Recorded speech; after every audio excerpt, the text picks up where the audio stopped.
हा, आणि देवाला खंडेरावाच्या सोबत अजून एक नाव आहे मल्हारी. मणिमलसूर नावाच्या दैत्याचा वध केला म्हणून मल्हारी. हा, अजून सांगतो, देव अवताराला येतो त्याचं कारण एकावर नाही, काहीतरी भरपूर कारण असतात तर भगवंत अवताराला येतो. दुसरं कारण 14 रत्न समुद्र मंथनाच्या वेळेस जेव्हा काढायचे होते ना, तेव्हा विष्णू भगवंतानं मोहिनीचं रूप धारण केलं. मोहिनीचं रूप धारण केल्याच्या नंतर ते रूप बघितलं आणि सगळ्या देवांची नजर नाना बाबा कोणाकडे? मोहिनीकडे. मोहिनीला बघून सगळे मोहित होत होते, पण फक्त एकच देव असा होता, सूर्यदेव. त्यानं मोहिनीला वासनेच्या रूपानं बघितलंच नाही. असं बघितलं, जर का अशी माझी मुलगी राहिली असती तर, आणि देवा शक्य झालं तर माझ्या पोटी येण म्हणले जन्माला. तेव्हा ते राधेच्या रूपात गेले, तो भाग वेगळा. पण मला सांगायचंय, बघितलं मोहिनीचं रूप बघून महादेव मोहित झाले आणि मोहिनीच्या मागे धावायला लागले, मोहिनीच्या मागे पडायला लागले. विष्णू भगवंत म्हणले, देवा मी कोण आहे, मला ओळखलं का? अरे मी विष्णू आहे, 14 रत्नांच्या साठी मी रूप बदललंय, मोहिनीचं रूप धारण केलंय. महादेव म्हणे, काही का असेना, तू या रूपातले सुंदर दिसतोय, देवा तुला माझ्यासोबत लग्न करावं लागेल. कोण सांगे? कीर्तन मग बसलेत ना तुम्ही. महादेव देवले सांगे, तुला मन सांग लगीन कर. पण म्हणे, देवच ना देव, महादेव सुद्धा असा चुकाय घेता भाऊ तुमनं आपलं काहीतरी बघ. हा, बऱ्याच ठिकाणी बाबा असं उलटवी जायचे. इंस्टाग्रामले माल देखीच नाही, बराच पोरेले सुधरत नाही, पोरे का पोरे आहे. हा, बराच पोरे मग अरे बुकिंग आहे रे अप्पा.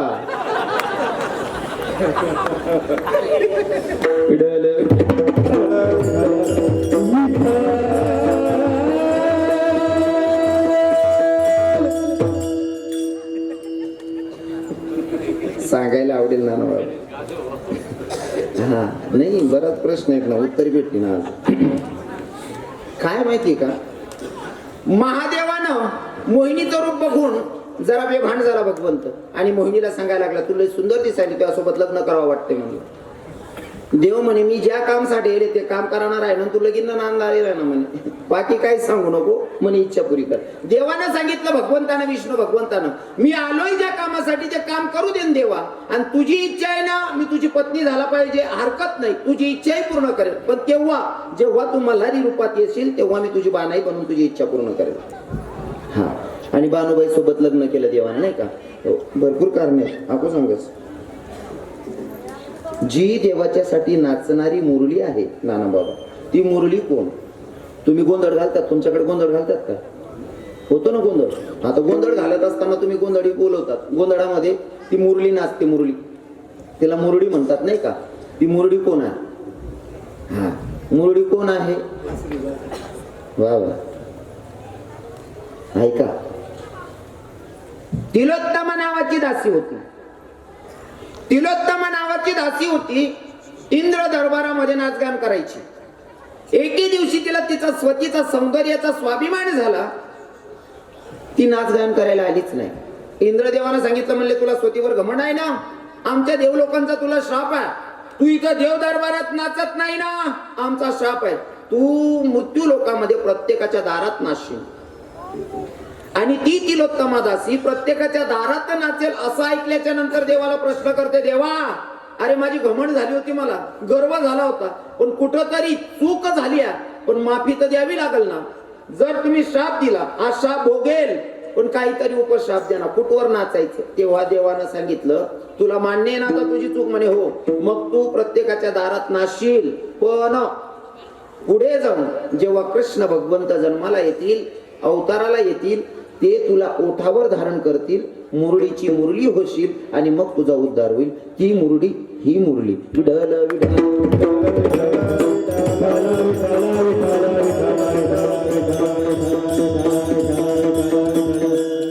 अभंग आहे तुकोबारायांचा. कोण तुकोबारा आहे? ज्यांची 65 लाखाची जागीर लोकांना दान करावी, ती तुकोबार आहे. कोण तुकोबार आहे? जाडूनी संसार वैसले अंगडी, ती तुकोबार आहे. कोण तुकोबार आहे? संसाराच्या नावे घालून या शून्य, ते तुकोबार आहे. आणि ती तुकोबार आहे अभंगातून. अशा देवाला शरण जायला सांगतायत, अशा देवाला शरण जायला सांगतायत की त्या देवाला भक्ताचं काम करायला लाज नाही वाटली पाहिजे, अशा देवाला शरण जायला तुकोबाराय सांगतायत. मग अशा देवाला शरण जायला तुकोबाराय सांगतायत ना की ज्या देवाला भक्ताचं काम करायची लाज नाही वाटली पाहिजे, असा देव तरी कोणचा? आणि जर आहे साधकांचा तुकोबारायांना प्रश्न असावा, जर असेल तसा देव तर कोणत्या देवानं भक्ताचं काम करायला लाज नाही ठेवली? त्या देवाचं आम्हाला प्रमाण म्हणून एखादं उदाहरण म्हणून सांगता येईल का? हो, तुकोबाराय हजारो प्रमाण देतील, पण आपण तुकोबारायांची पायाची धुरही बनू शकत नाही. पण उगा मी प्रयत्न करणार आहे, ऐका. तोवर भजन करा. विठ्ठल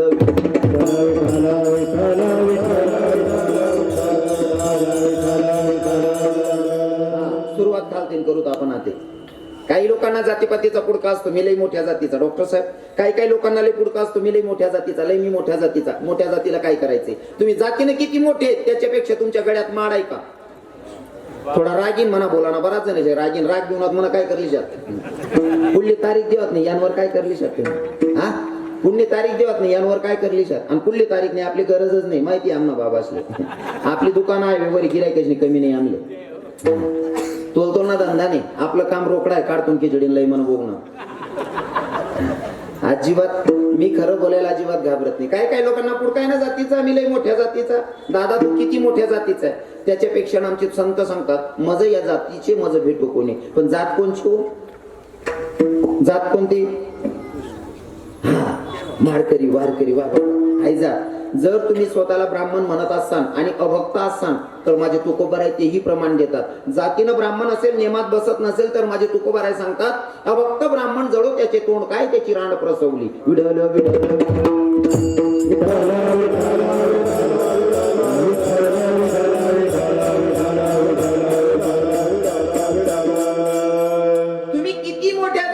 त्याच्यापेक्षा आपले संस्कार ठरवतात आपण कोणत्या जातीचे आहेत आणि किती चांगल्या जातीचे आहेत. जर तुम्ही स्वतः मोठी जात ना म्हणता होते निगटार माय 4 लोक उचलीन गरले जात होते, तुम्ही जातले शिलगाव नाही का? हा, बरोबर आहे की नाही? जात काय ठरावस, तुम्हाला संस्कार ठरावत जात तुम्ही कितला चांगला येतच. हा, त्याच्यातलं प्रमाण सांगेल. खालून सुरुवात करेल. ऐका, भिल्ल समाजाची शबरी महाराज, भिल्ल समाजाची शबरी नाना बाबा. पहिले तर शबरी माता अगोदर राजाची राणी होती, राजाची राणी होती आणि कुंभमेळा लागलेला. कुंभमेळ्यामध्ये साधू संतांचं दर्शन घ्यावं वाटलं, दर्शन घ्यावं वाटलं. राजांना सांगितलं, म्हणले ऐका ना स्वामी राजे, मला कुंभमेळ्यामध्ये जावं वाटतंय स्नानासाठी, साधू संतांच्या दर्शनासाठी. राजाने सांगितलं तू काय साधारण बाई आहे का? तुला इतकं सहज जाता येणार नाही. मग हा, तुमच्यासाठी पालखी बिलकी तयार करणी पडी, पालखी मग बसणं पडेल, मग तुला जाता येईल. इतकं सहज नाही. आणि ते पण इतकं सहज जाता येणार नाही, इतकं सहज बसता येणार नाही. कमीत कमी तू हा घोंगट इतका पाहिजे, म्हणजे पदर इथला पाहिजे. जुन्या बाईस ना अजून बी पदर देखील आहे तिथला रास. पण आई मायना जरा पदर, राणीना पदर जरा जास्त अंतरवाडी घे. जेव्हा कुंभमेळ्यामध्ये गेली दर्शनाला, साधू संतांचं दर्शनच झालं नाही, कारण पदर इतका मोठा होता, दिसलेच नाही साधू संत. घरी आले, भगवंताच्या दरबारात उभी राहिले, देवाला सांगितलं देवा अरे ऐक ना, जर राजाची राणी म्हणून मला साधू संतांचं दर्शन होत नसेल तर हा जन्मच कामाचा नाही. गरीब परिवारात जन्माला घाल, पण माझ्याकडनं संतांची सेवा होऊ दे देवा. पुढचा जन्म भिल्ल समाजामध्ये, भिल्ल समाजामध्ये जन्माला आली शबरी, शबर राजाची मुलगी. शबरी जन्माला आली कमी वयातच, आणि तेव्हा पद्धतच होती ना बाबाची, कमी वयात लग्न करायची. लग्न ठरलेला, बकरांची दावण बांधलेली. बापाला विचारलं बाबा एवढे बकरे कावून बांधून ठेवले? म्हणले बेटा तू लग्न करायचंय ना म्हणून. शबरीला वाटलं एवढे जनावर जर मरत असतील मला लग्नच करायचं नाही. कोणले वाटणं बहिणी सोन हे माणसाचे नंतर विचारसू बाईसले ताई माई अक्का विचार करा पक्का जख माराले पुढे नाही बोलायला चाला ना आपले. आपण देवना प्रचारक येतात, नाही ते असा मला लोक बशी बशी अंदाज लावतो महाराज का बीजेपी न होईल. मग बाकीना नाही रे, राष्ट्रवादीना दिक राहा ना तो, बाकीना काँग्रेस ना वाट राहा ना. इथला लोकल धंदा कर सुद्धा आम्ही. हा, आम्ही ज्याचे प्रचारक आहोत ना त्याच्या विरोधात 28 युग झाली, त्याच्या विरोधात फॉर्म भरायची कोणाची अवकात नाही, त्याचे प्रचारक असा लोकल धंदा करतो. विडल विडल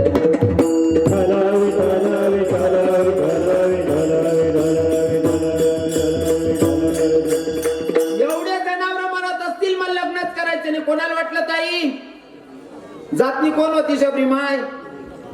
भिल्ल समाजाची शबरी. पण तिले वाटणं इथला जनावरे मारायला नाही पाहिजे, म्हणजे शबरी मायले वाटणं मटण मासा खाऊ नये असं. कोणले वाटणं बहिणी सोन? ए भाऊ सोन, ए दादा शांत बसा. तुम्ही याला सांगितलं नाही का तुम्हाला गावात कीर्तन आहे असं? ते शिट्टे मारा ना बजेट मध्ये, त्या का उडावतील बुवा ते.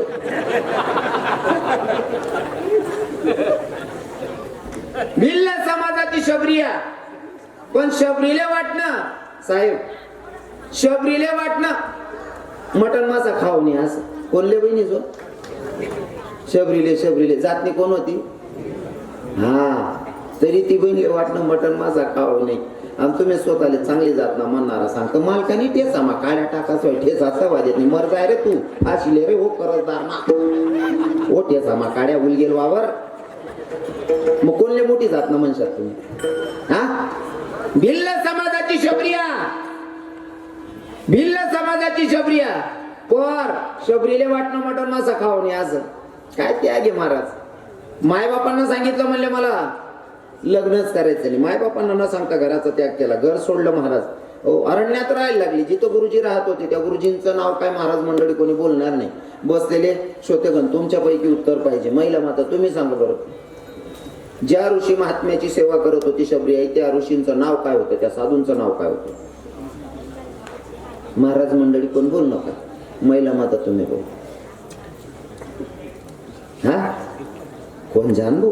आणि आमले माहित राहतात तुल कसाल दळ खावतो. यासले देऊन विचारू साधूस नाही विचारू नर बाबा काही सांगता येणार नाही. कारण या कीर्तन सारानंतर सकाळी मग बसतील बी ना, एका देऊनच आवडती का बाकीने बाया? आई बहीण रांधा घे ना, दुसरे न वाटता का बहीण संगीतातून रांधा घे. हा ना ताई पोया कराय म्हणा, मग किचन रूम मध्ये जाई बटच. मग तडे काय देवदारून ना गोष्टी राहते. दखना माय ती बाजू आली ओ माय सासू अशी दरू धरून जुलू जुलूच करत. ती बाजूवाली सासूला असे दरू दरू करत जुलू जुलू करत. यावर आपला उद्धार होई जाईल बहिणीचं. हा, दुसऱ्यानं चावीसने उद्धार होई जाईल. तेवढं बरं आहे माल पाटणाऱ्या बायाने तसे.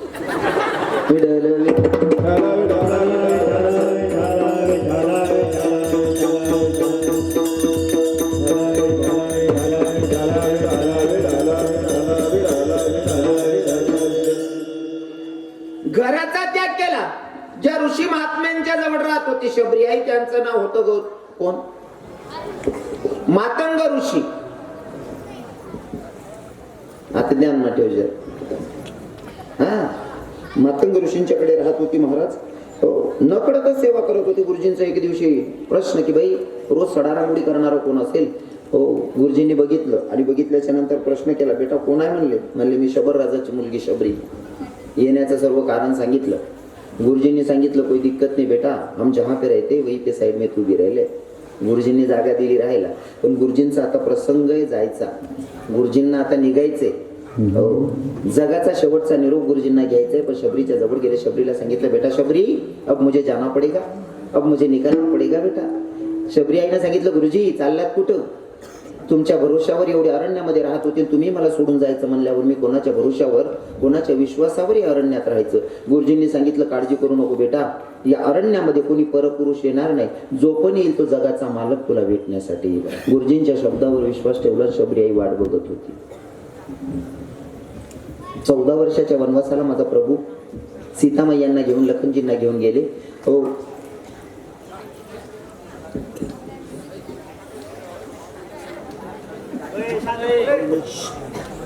बोलू नका ना दादा, मी तुमच्या सगळ्यांच्या पाया पडतो. बोलू नका ना. आणि कीर्तने होतच होते ना का? पण ते काय बस माहिती का, कीर्तना व्यतिरिक्त मटेरियल रास ना.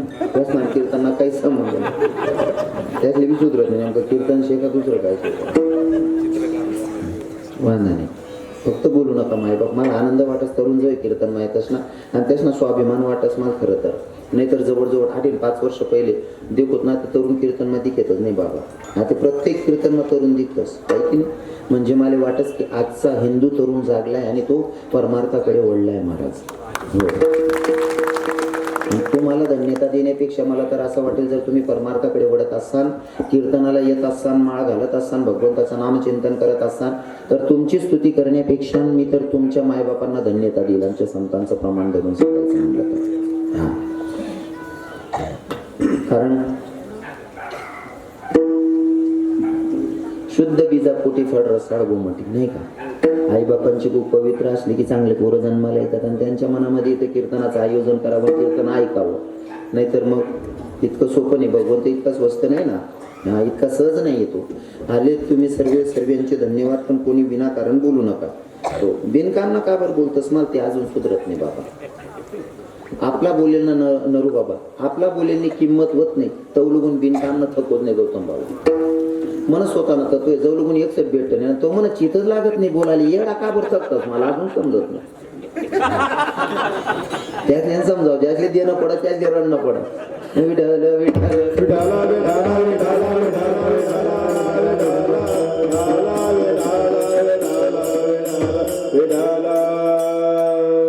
जगाचा मालक ब्रह्मांडाचा धनी प्रभू रामचंद्र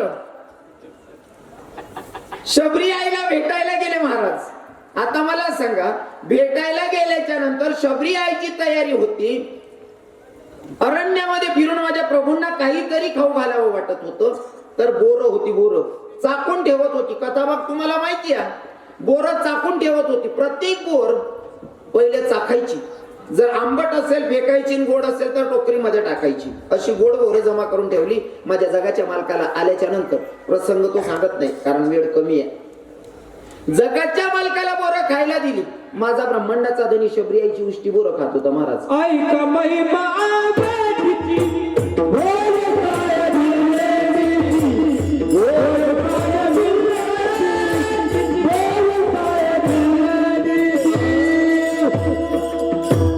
वा, हे ऐका महिमा बडीची, ऐका महिमा बडीची, बोर काही विलनीची, बोर काही विलनीची.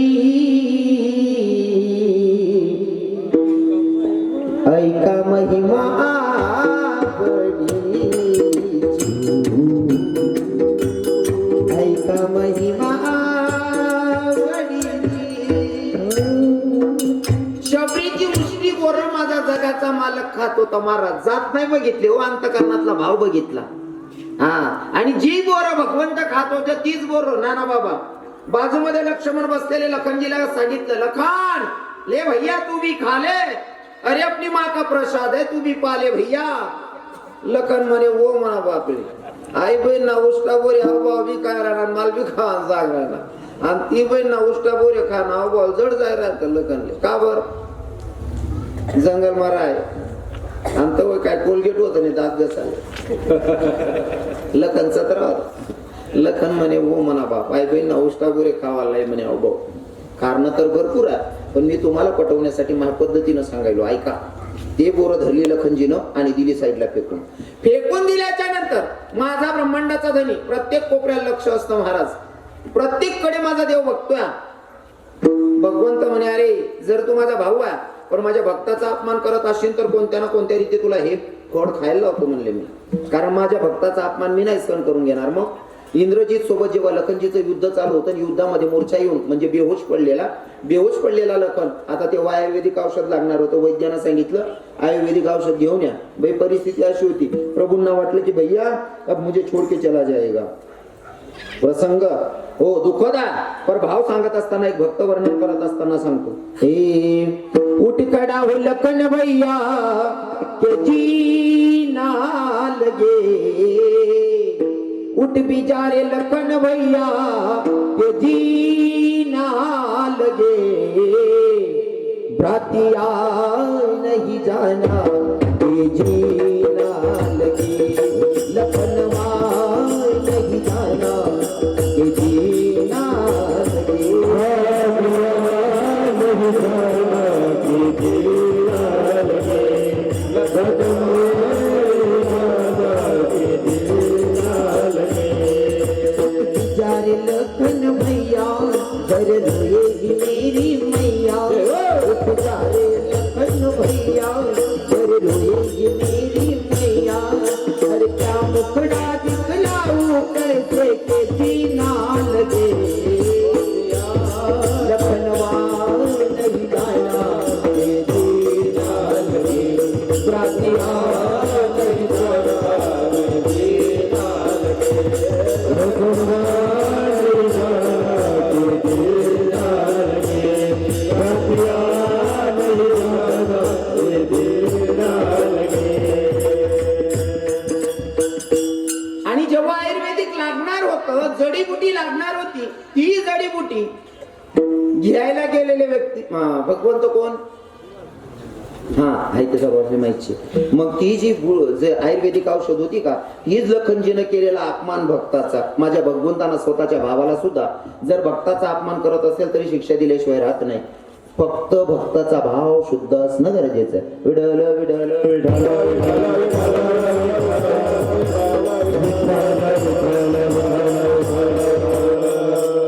म्हणा कीर्तन मी नेहमी सांगत असताना बाबा, जीवन जगत असताना देवाला आवडेल असं जगा, लोकांना आवडेल हे जर जगलात तर आपण स्वतःसाठी जगलोच नाही महाराज. लोकांची इच्छा पूर्ण होत नाही. तुम्ही जर विचार करशात असं जर करत ते लोक काय म्हणतील, तसं जर करत ते चार लोक काय म्हणतील, हाही जर करत ते चार लोक काय म्हणतील. चार लोक काहीच म्हणतात नाही डॉक्टर साहेब, शेवट चार लोक फक्त एकच म्हणतात, राम बोलो बाई. चार लोक म्हणतात काय म्हणतात. आणि आपण सांगू का, ज्या असले तुम्हाला दोष काढ आणि सवयशे, ज्यासले तुम्ही चालतात नाही त्यासना करता देव जरी बनी घ्या तरी तुम्ही त्यासले चालणार, त्यासना करता देव जरी बनी घ्या तरी